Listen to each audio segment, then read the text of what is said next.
maa ngi nuyu ñëpp ci dëkk bu tedd bi di Tivaouane di ci jiital suñu wasila suñu xalif sëñ Mbaye Sy Mansour di ko ñaan yàlla may ko wér te yàgg suñu kanam di leen gërëm yéen ñi nga xam ne yéen a ma invité pour ñu ñëw participer ci waxtaan bu mel nii muy honneur bu rëy ci man gars yi bi ñu commencé wax sànq ba léegi sax maa ngi naan fii moom lan laa fi def ak lan laa fi mën a wax lu ñu fi mosul wax waaye bi may dugg ci sànq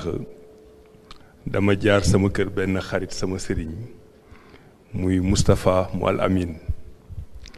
mu ne ma ñëw nga foo xam ne day danga koy jàppe rek ne ndawalum guddi la waaw di nga roof sa loxo am loo daj ku ne nag yaa xam la nga daj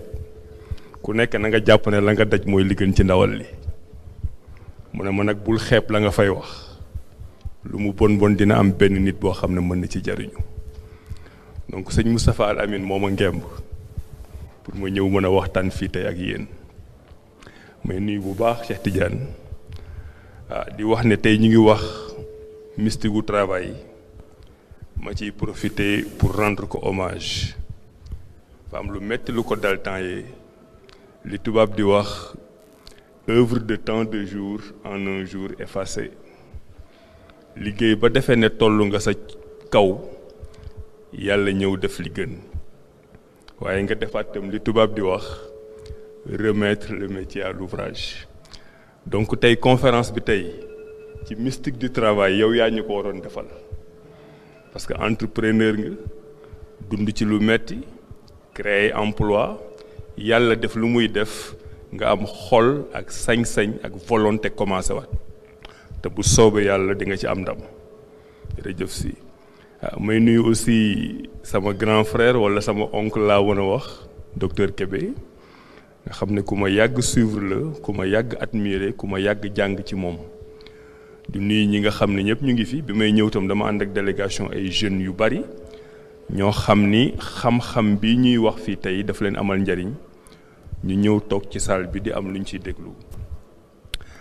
tey nag dafa mel ni maag docteur Kébé dafa am fu ñu bokkee ndaa parce que li mu introduire moom laa bëggoon introduire waaye puisque yàlla may na ko générosité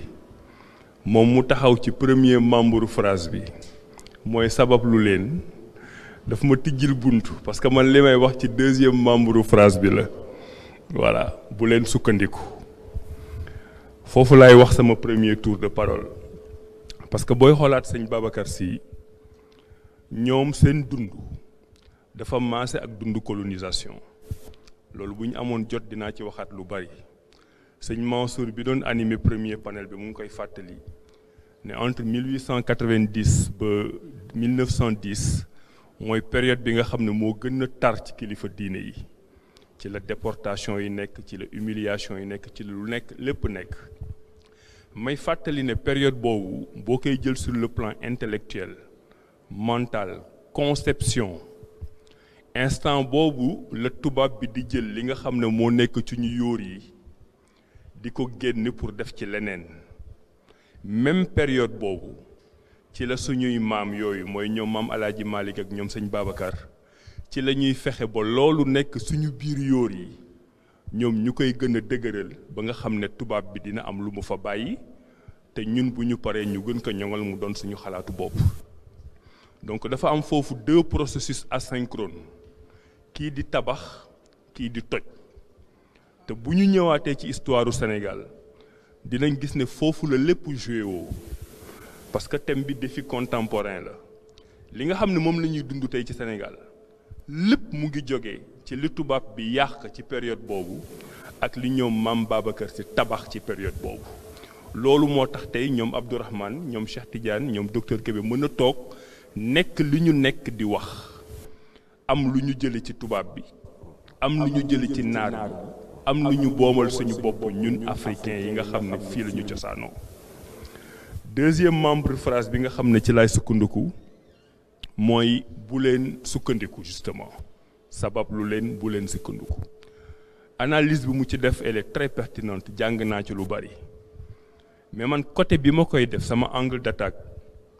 mooy bu dee dañu wax civisme mystique du travail ak implication sociale ñu ko mënee résumer noonu la première question bi ñuy posé wu mooy sëñ Babacar Sy ci ban société la doon dund xam nga tey boo ma posé question boobu man yomb na ci man j'habite dans une république qui s'appelle le Sénégal ñu fiy appliquer ay règles yoo xam ne dañ ne ay règles sénégalaises lañ ñu am ay constitution am ay loi am ay règlement waaye sëñ Babacar la mu dundoon ba tax mu yëkkati kàddu yooyu république boobu tuddul woon république du Sénégal dafa doonoon territoire boo xam ne dañ ko jël lonk ko feneen muy territoire tubaab bi di xalaat di ko wax nan lay doxale sëñ Babacar kon lan moo nekkoon société am lan la moomaloon boppam kan la doon liggéeyal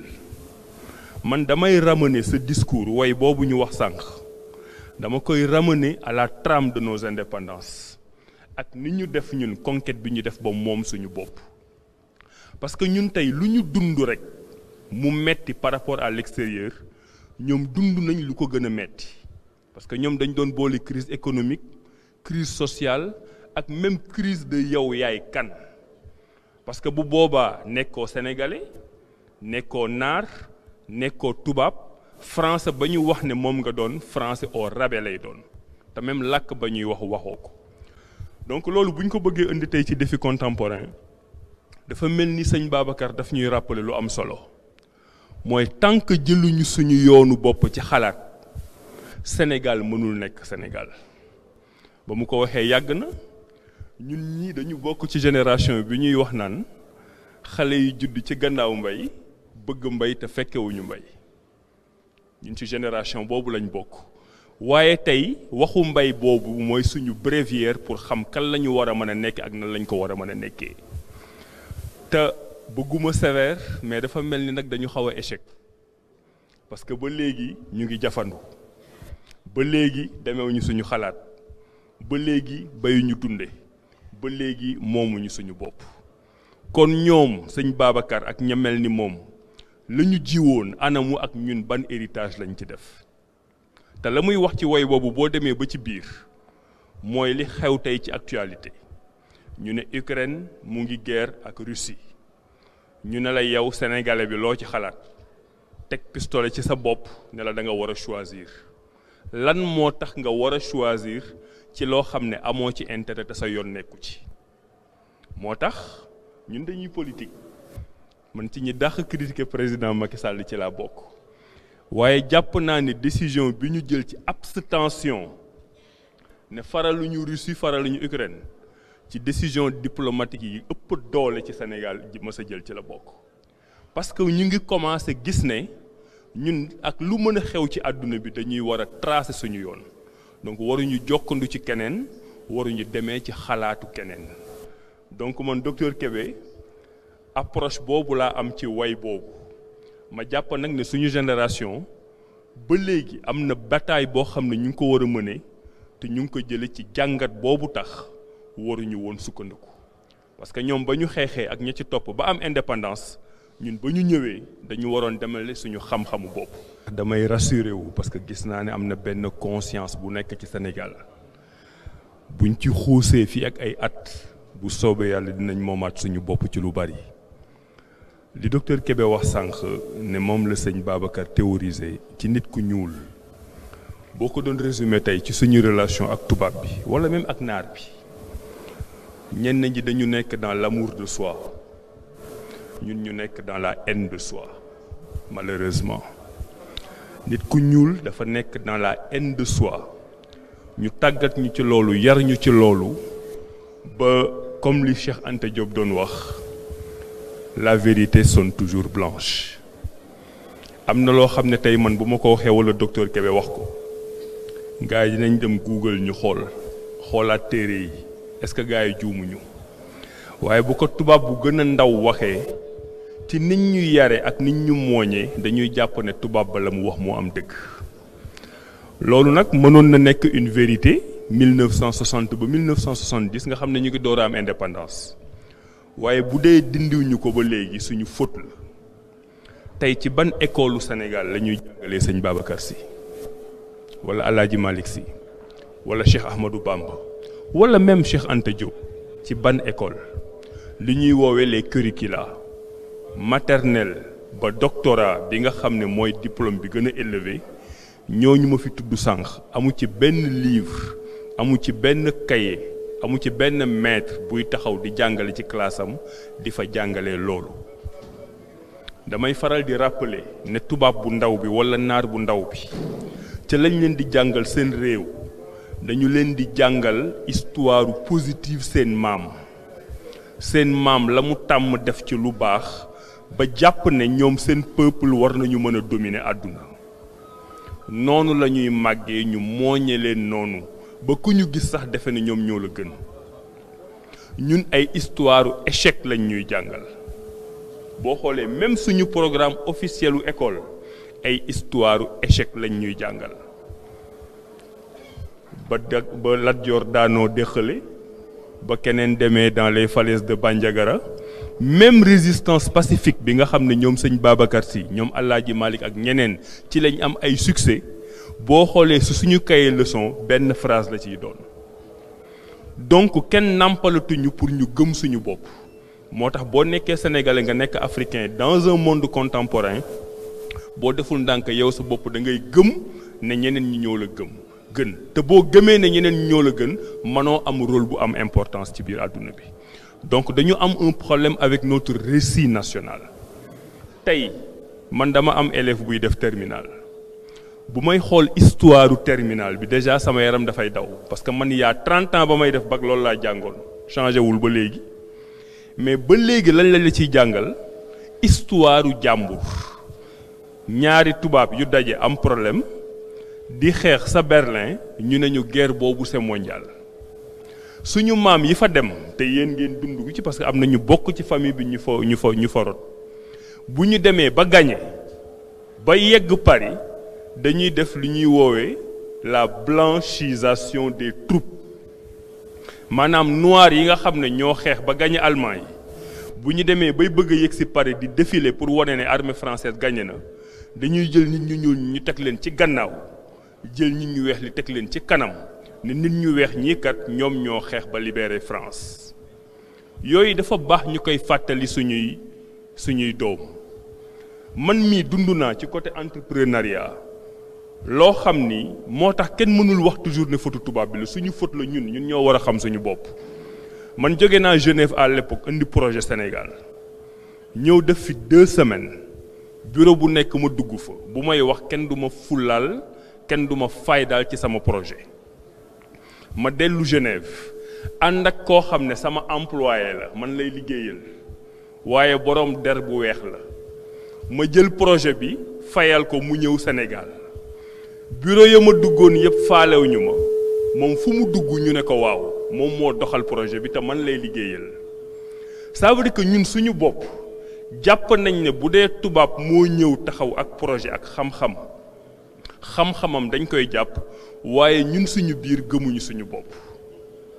parce que démb rek maa ngi koy fàttali ci benn conférence bu mel nii ma ne Sénégal ci boppam dafa yéem àdduna parce que Sénégal c'est l'un des pays au monde boo xam ne le niveau d'intelligence par tête d'habitant est exceptionnel fii ñi fi toog ku ci gën a muus sa moroom nga ne kii Sénégal rek moo am marché yu tudd muusante ci àdduna bi parce que les gens pris individuellement sont extrêmement intelligents waaye collectivement mënuñu def dara ba mu sotti donc suñu état Sénégal suñu république Sénégal du ñu am succès mais koo ci jël ku nekk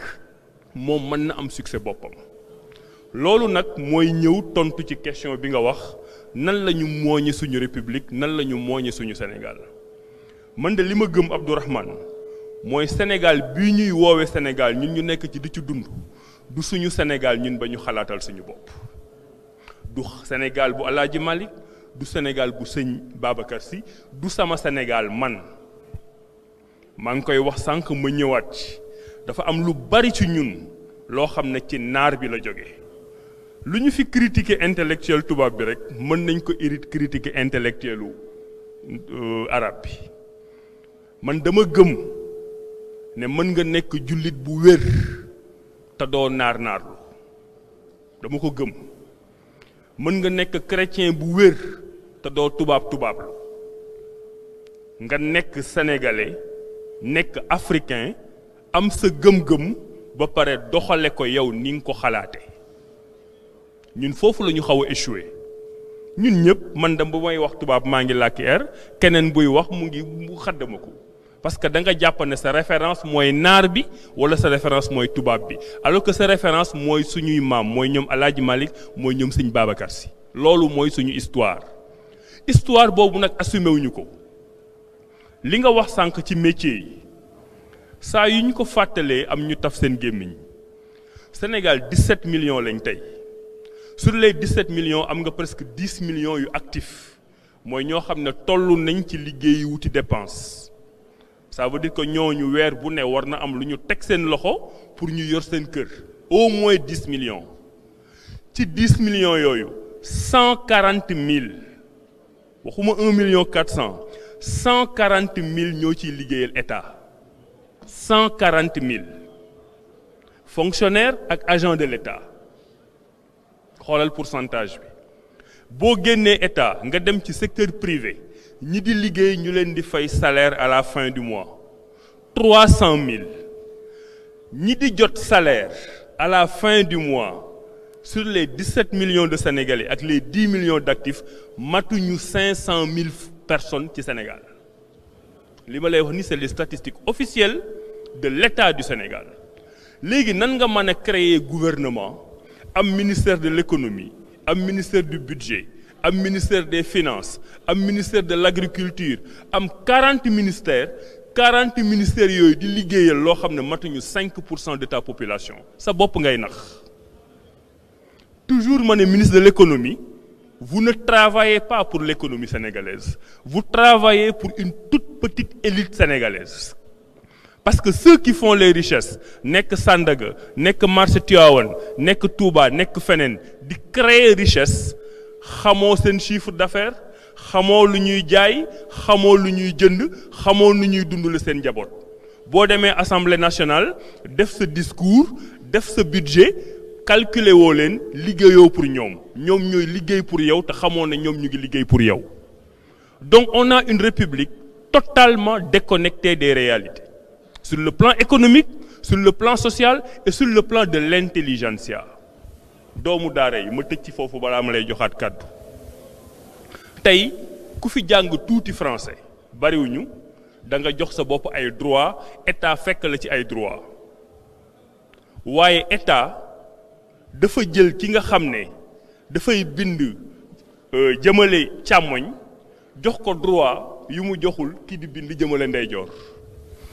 dafa am anecdote boo xam ne temps yëpp maa ngi koy wax c'est un peu familial et personnel mais ñu may ma rappeler ko parce que dafay wane lu bari man sama waajur bi ma jur 1962 la tijji daara Tëngéej dëkku sëñ Babacar Si 1962 ba léegi daara ji moo ngi boo demee école arabe Médine fa nga koy fekk loolu du ñaata 60 ans waa man mi nekk doomam puisque man beneen côté bi laa gën a mane man dama tijji école 2015 donc ça fait 7 ans di jàngale tubaab sama papa yor daara di jàngale arabe waa Covid ñëw mbas mi metti lool ci ñëpp état du Sénégal ne ñëpp ñuy yëngatu ci xam-xam service public de l'éducation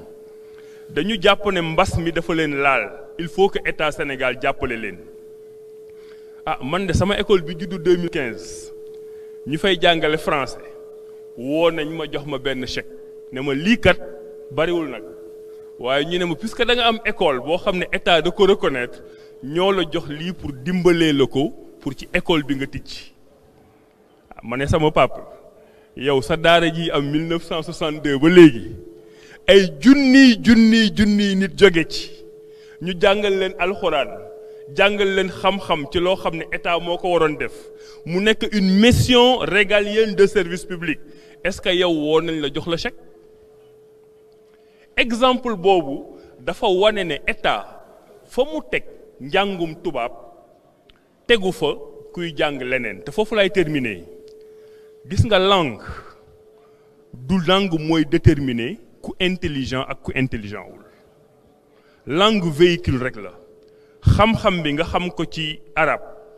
nga xam ko ci français ci anglais ci joolaa c'est la même chose xam-xam bi moo am solo léegi lan moo tax ki jàng ba am bac français mën a nekk instituteur état jël ko di ko fay mu bokk fonction publique alors que suñu mbokk daara yi nga xam ne dañuy jàng ba wàcciwaat bu ñu tijjee seen école daara gattax ya ñuy defaree école bi ñoo koy wutal seen bopp tableau bi ñoo koy wutal seen bopp craie bi ñoo koy wutal seen bopp état taxawu leen fay fenn du leen fay te bu tawee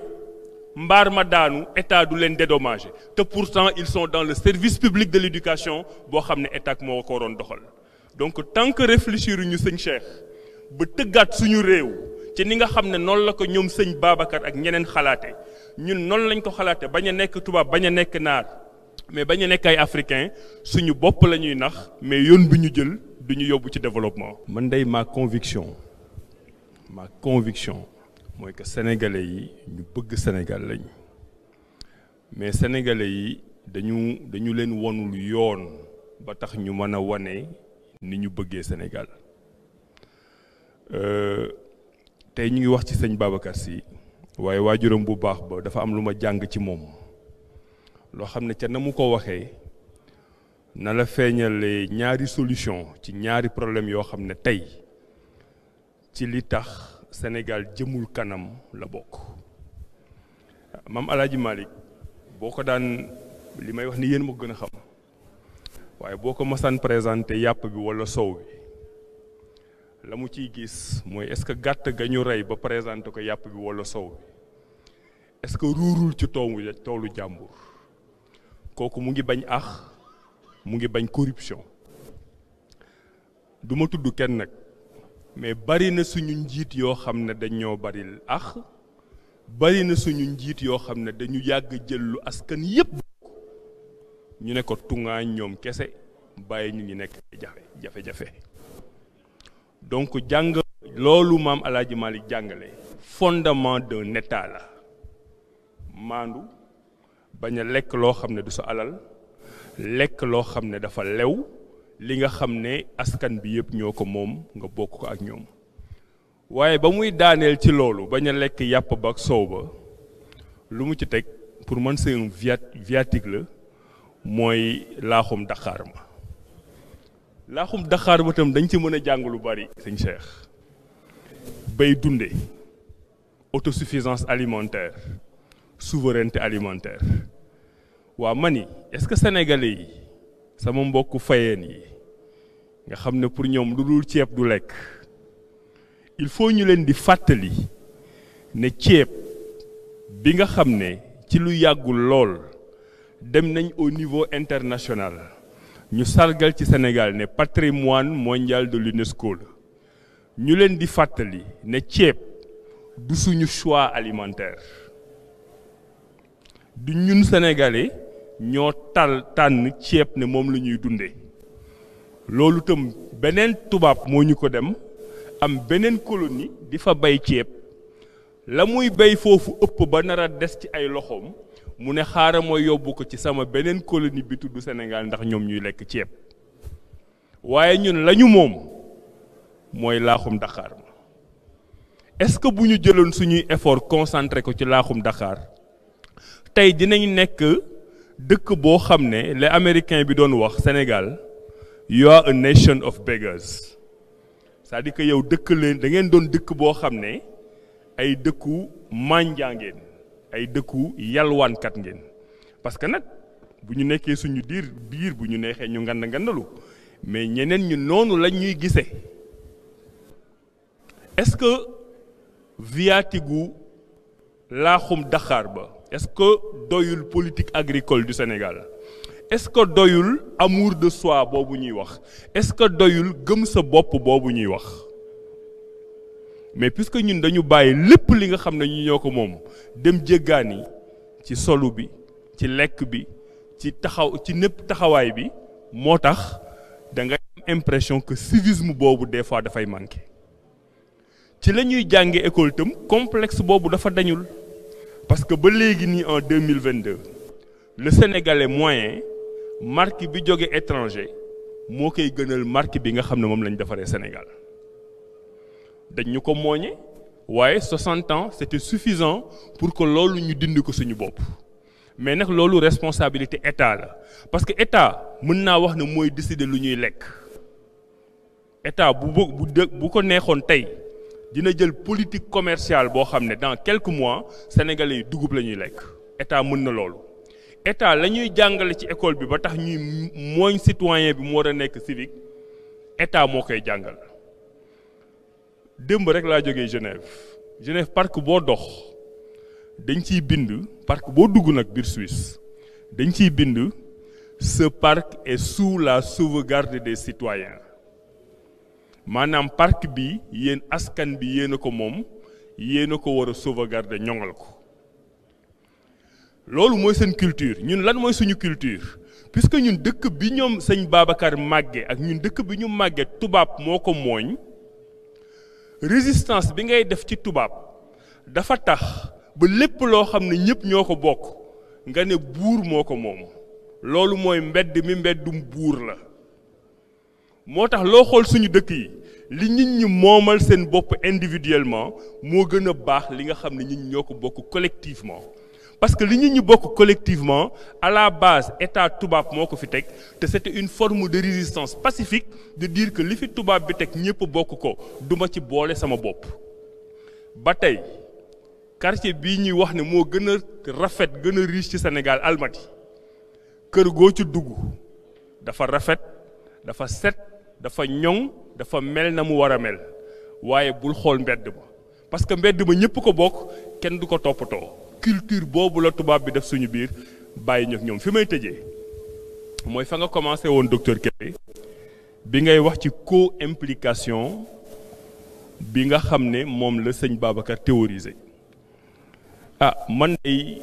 sama àll ba guddul lool waaye am na réflexion yu ma def ba bind téere ci téere boobu thèse l'une des thèses bu ma ciy défendre mooy li may woowee la démocratie de concordance mu indi coow lu bari ba ngay wax lii ci sëñ Babacar yàlla xam ne liiruma ko te dinaa dem na gën ko gëstu pour gën a dëgëral la may wax man dama jàpp ne ñun Sénégal ni ñuy dëkke di ñuy dunde suñu maslaa suñu laaye biir suñu ñàkk jël waasoo teg ko ci kaw dafa tax ni ñu doon dëkk boo xam ne am nañu stabilité bu ñeneen amul am nañu système de dialogue et d'intelligence sociale bu beneen dëkk amul mani mais ñun dëkk bu mel noonu nga xam ne lépp ci waxtaan lañ ko teg au lieu que ñuy am lu ñuy woowee démocratie de concurrence mooy da ngeen di doon fukki nit ngeen voté ki am juróom benn ki am ñeent jël lépp ki moo ko dugal ci poosam noot ki nga xam ne ñeent la am te pourtant ñaar rek lu ko ëppale mani mais ñeent kooku am ñeent ñu gàñe ko mais moom dafa tekki dara ci dëkk bi ñeent ñooñu ko votel dañu tekki dara ci dëkk bi est-ce que mënuñu fexe juróom benn ñi gàñee ànd ak ñeent ñi ñu gàñee bañ leen noot mais ku nekk indi li nga am ci pexe ñu ànd ko doxal dëkk bi loolu mooy co-implication bi man loolu laay woowee démocratie de concordance